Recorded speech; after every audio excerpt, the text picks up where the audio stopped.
దేవునిలో బలముగా ఉండు, దేవునిలో స్థిరముగా ఉండు. చూడండి, ప్రభువులో మనం సరిగా ఉంటే ప్రియులారా, మీకు విషయం చెప్పనా, నీ చదువు అయినా నీ జాబ్ అయినా whatever it may be, you will be prosper, you will be success.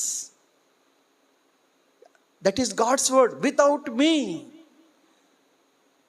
You can do nothing. చాలామంది చూడండి, కొన్ని ప్రాంతాలకు వెళ్ళిన తర్వాత చాప చుట్టేస్తారు, మళ్ళీ ఇంటికి వెళ్ళిన తర్వాతే అమ్మ నాన్న దగ్గరే మళ్ళీ వేషాలు, భక్తి. బయటకు వచ్చిన తర్వాత చుట్టడమే, మళ్ళీ ఇంటికి వెళ్ళినప్పుడు తెలుపుతారు బైబిల్. దావీదు అంటున్నాడు, యెహోవా నా కాపరి. శోధన అనేది చూడండి ఎవ్రీవేర్, ఎక్కడ చూసినా టెంప్టేషన్. చర్చిల్లో కూడా శోధనలు తయారైపోయి. జాగ్రత్తగా ఉండాలి మనం. సాతానుడు మనల్ని శోధించడానికి వాడు మన చుట్టూ తిరుగుతూ ఉంటాడు. ప్రియమైన దేవుని బిడ్డలారా, ఈ భయంకరమైన దినాల్లో మనందరము కలిగి ఉంటే సరా, దేవుడు మనకు తోడుగా ఉండేటట్టుగా చూసుకోవాలి.